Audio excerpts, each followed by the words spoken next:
Hello, this is Dr. Christian Lehman, and today we will be talking about Dickens's David Copperfield, installment 5, chapters 13, 14, and 15. As a reminder of the chapter titles and the content briefly, chapter 13, the sequel of My Resolution, is David's very famous Dover walk, where he'll walk the 72.2 miles from London to Dover to be with his Aunt Betsy. Chapter 14, My Aunt Makes Up Her Mind About Me, is the decision for David to get to stay, and also the confrontation with the Murdstones, who come and surrender responsibility for David. And chapter 15, I Make Another Beginning, has David set up with the Wickfield household to undergo a new beginning around education and also location. Topics today that I'm going to cover include what makes a first edition, because we have a famous point in this installment, a suggestion about Dickens's writing practice, including an anecdote from his daughter Mamie, Dickens, Dick, and disability, looking at the portrayal of Mr. Dick. I'll also be thinking about alcoholism and class. We'll close read the introduction of Uriah Heep and end on illustrations. There will also be a surprise, what happened this week in Dickens studies. So let's get started with the idea of what makes a first edition. So when you have a description of a first edition, often you'll get a list of things that are called points, which usually include errors or misprintings that identify a really early printing. And you can kind of rank these in order. So people that want an absolute first will try to get this certain number of mistakes. So this is from a book called Smith's, and you can see I highlighted the text here, The Internal Flaws. And one of them includes this idea of, the word screamed instead of screwed on page 132. That should actually be price 20. This is a careless website from which I have taken this. But I wanted you to see that it is a thing that exists in online cataloging. So here on the left with the pen, that's a first edition that I have pointing to. It's actually a replica of a first edition. And the second image on the right is from the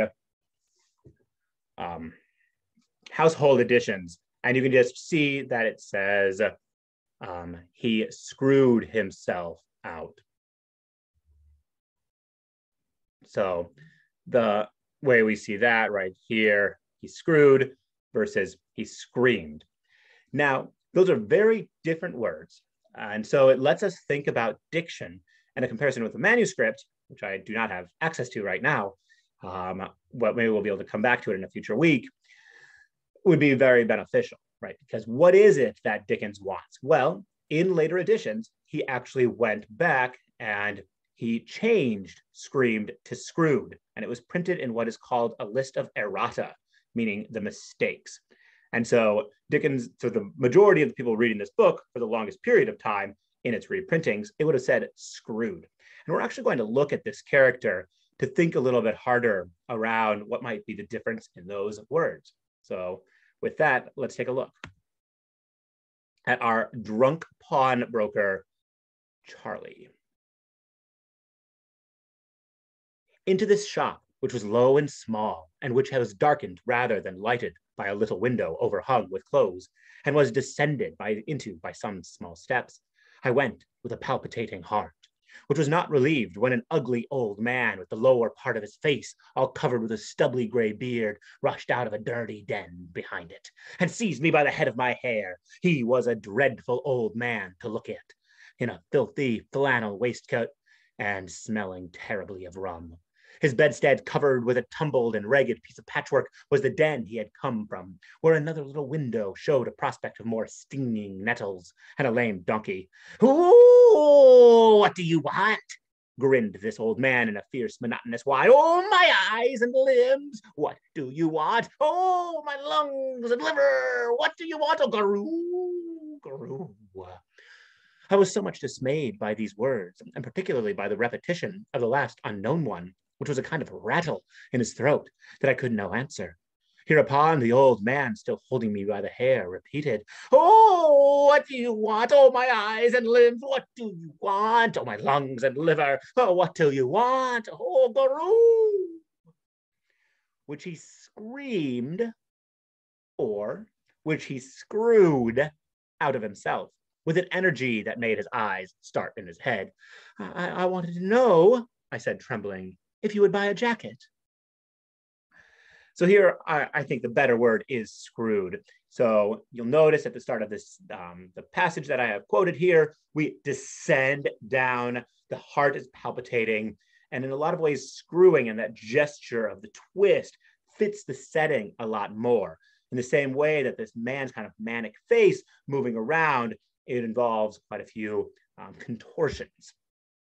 So just generally, screamed is a much weaker word than screwed. So here's some of that idea of the facial expressions that we get. "Oh, my eyes and limbs," he then cried, peeping hideously out of the shop after a long pause. "Will you go for tuppence more?" "I can't," I said. "I shall be starved." "Oh, my lungs and liver, will you go for threepence?"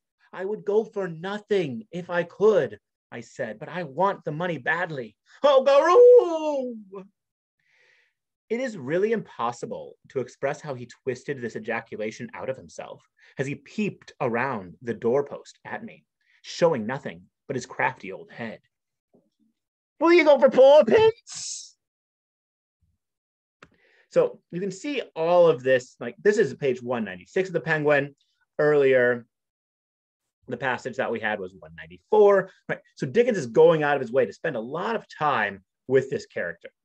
And one thing that I want to suggest is it might actually be a theatrical rendition of Dickens himself, maybe part of this act that he puts on and putting himself into the book in yet another way.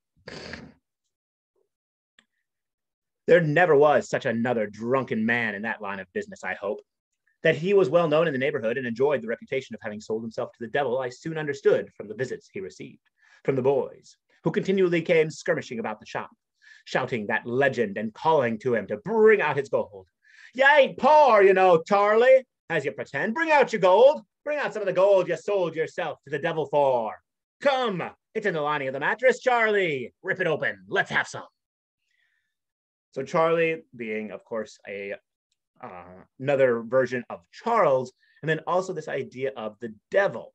So Dickens, in terms of the phrase, "what the Dickens," is a substitute for "what the devil."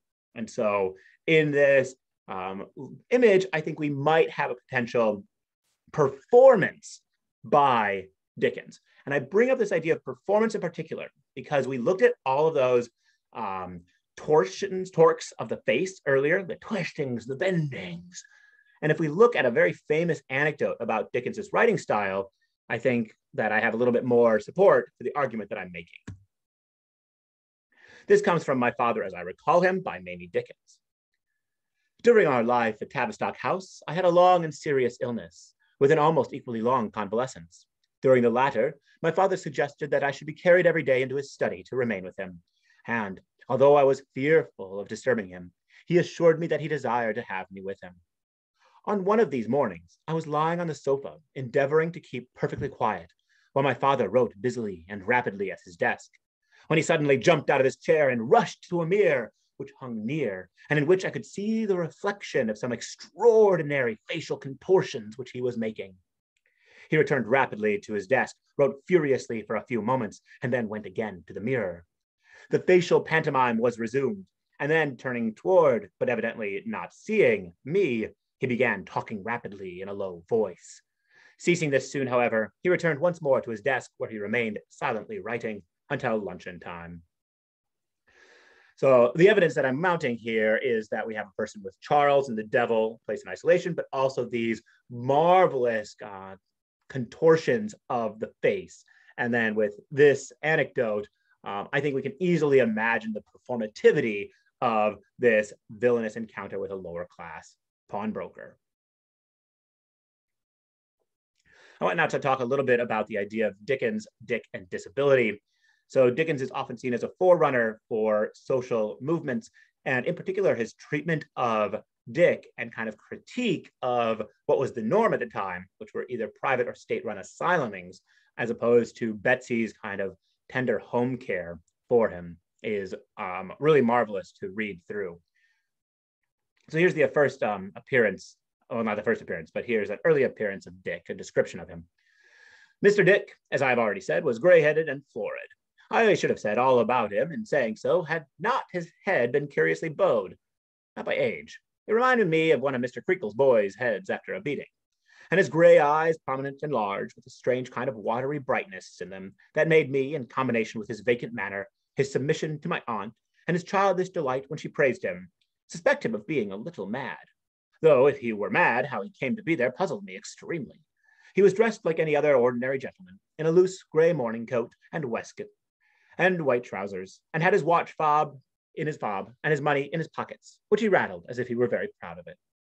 So I think what we have here is the idea of the individual face, the physiognomy, versus the clothes. And that's why we get this idea of like any other ordinary gentleman, whereas his face, in terms of the memory that it gives to Copperfield, is younger, but also not what David Copperfield is used to seeing. So this idea that he keeps his head constantly kind of down and to the side. The vacant manner is one of the stronger ideas toward this idea of mental illness that's represented by Mr. Dick. So we see maybe part of this in his name as well. You are not to suppose that he hasn't got a longer name, if he should choose to use it, said my aunt with a loftier air. Babley. Mr. Richard Babley. That's the gentleman's true name.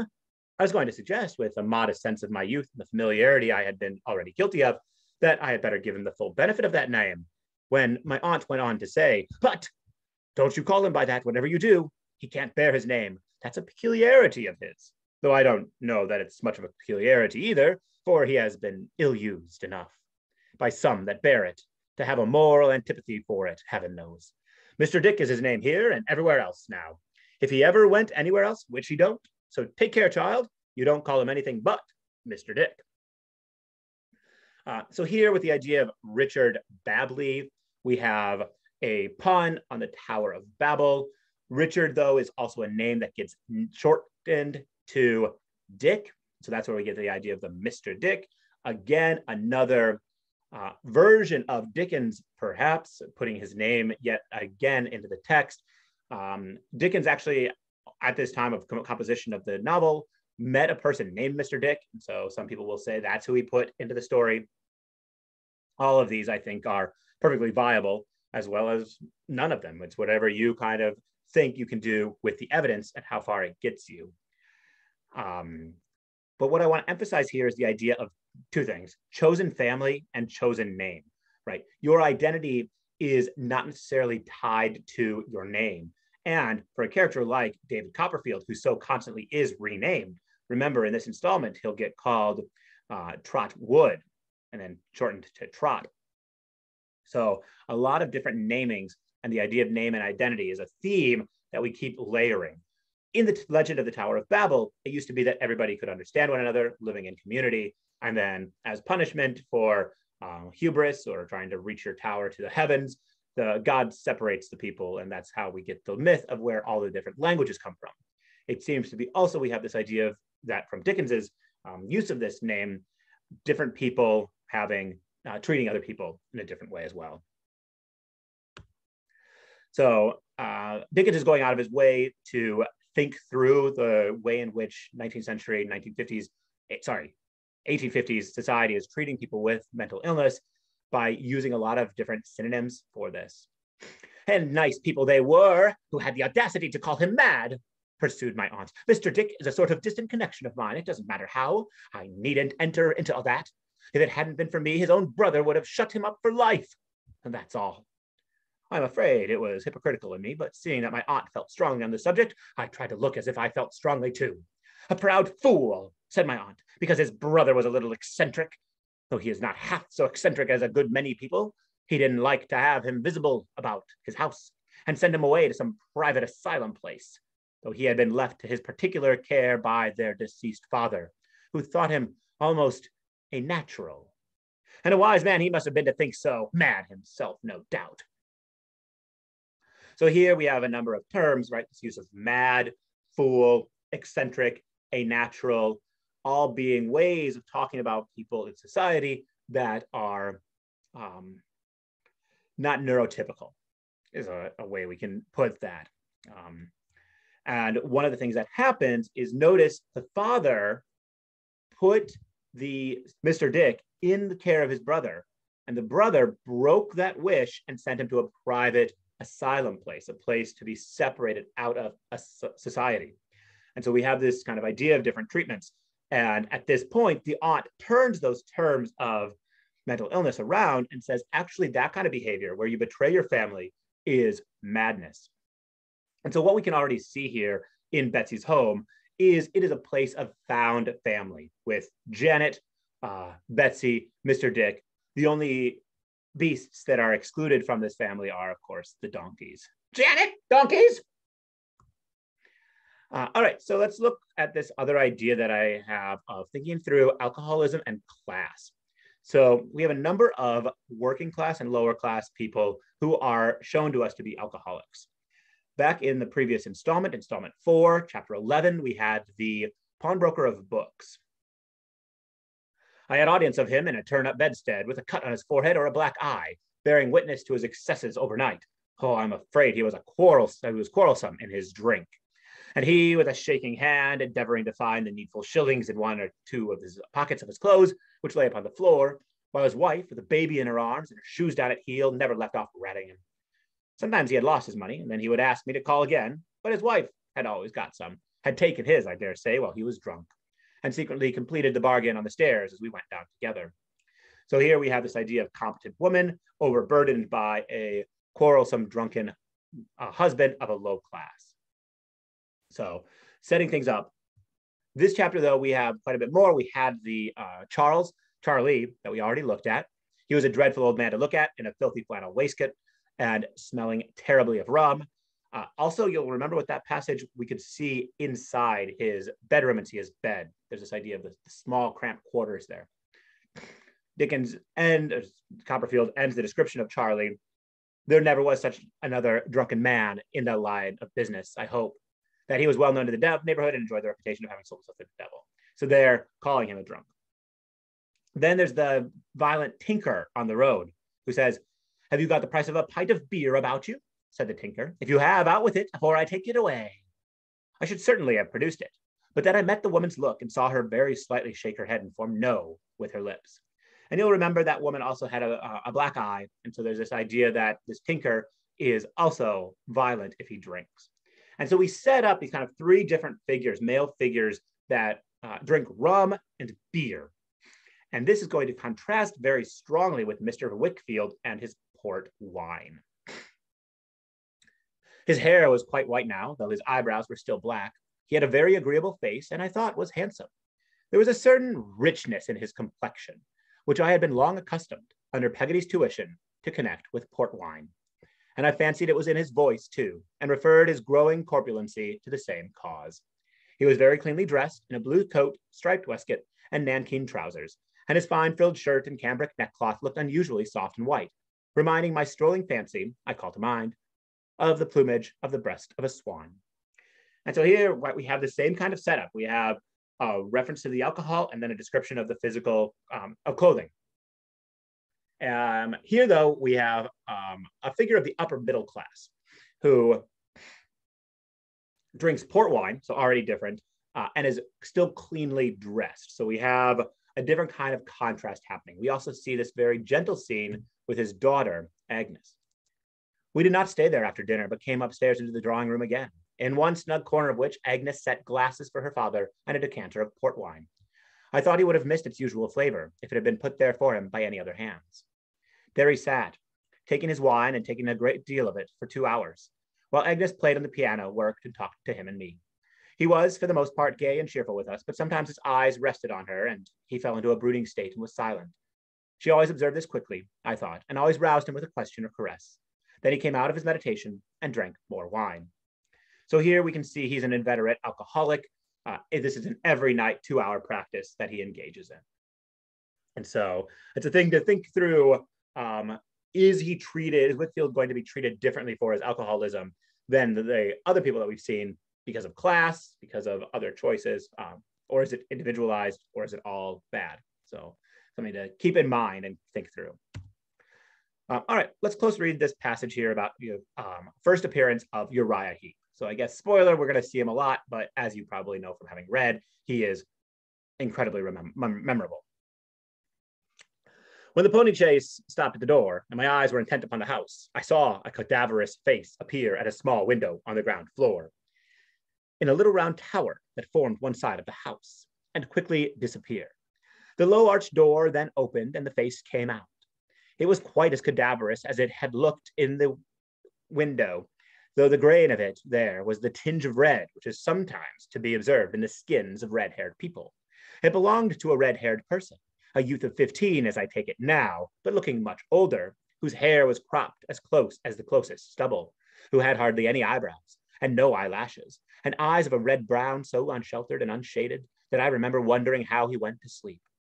He was high-shouldered and bony, dressed in decent black with a white wisp of a neckcloth buttoned up to the throat, and had long, lank skeleton hand, which particularly attracted my attention as he stood at the pony's head, rubbing his chin with it and looking at us in the chase.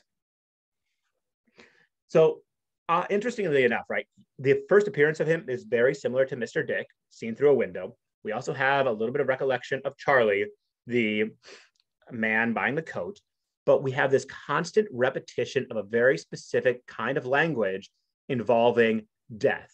So it's called a cadaverous face that we get twice, and we learn that he has a lanky skeleton hand. So there's a thing about this person that's ghost-like, right? If you notice as well, there is hardly any hair, hardly any eyebrows, no eyelashes, and he doesn't have really like lids on his eyes at all, it seems. Part of the language of being red-haired might be some Jewish stereotypes, so we might have a little an anti-Semitic representation here as well. Notice his location, right? He's in a little round tower that formed one side of the house, and that's placed in parentheses, right? He's kind of tucked away in some ways. Older Copperfield, the author Copperfield, gives us this dashed off bit. He's a youth of 15, as I take it now, but looking much older. Little joke there on the much older because he looks so old as to be dead. So this is a person that seems to be ghost-like, sepulchral is maybe a good word for this. Like he's not exuding great life. So next we can look at the illustrations. So here, just to point out, right, back in London, even though he was a child laborer, we had, this was in last week's installment, David fully in like little suit, right? The young gentleman, suit, tie, waistcoat, all these things, boots that then get sold and bedraggled, and he winds up all trundled up, bundled in the confrontation with Miss Murdstone before he then will be suited out again in a full set of clothes. So we get kind of a triptych experience of him. And then just to end this week in Dickens, on Dickens's birthday, which was last Monday, the 7th, we got news of the Tavistock letter being released by the Dickens Code, and it quickly took many different websites by storm as they talked through it. So this was a letter written in this shorthand that you can see here that the Dickens Code, which is an organization out of London that's interested in solving a lot of these undeciphered manuscripts that are written in Dickens's own shorthand, to see what it is. And in this case, what they seem to have figured out is that it was a letter where Dickens was wondering why a certain publisher refused to print an advertisement for him. And he sent a complaint. And so what he had done is he sent a full complaint in English, but then he also wrote himself a copy of the letter in his shorthand. And so with that, We are done for installment 5, and we will move forward with installment 6 and 7 next week.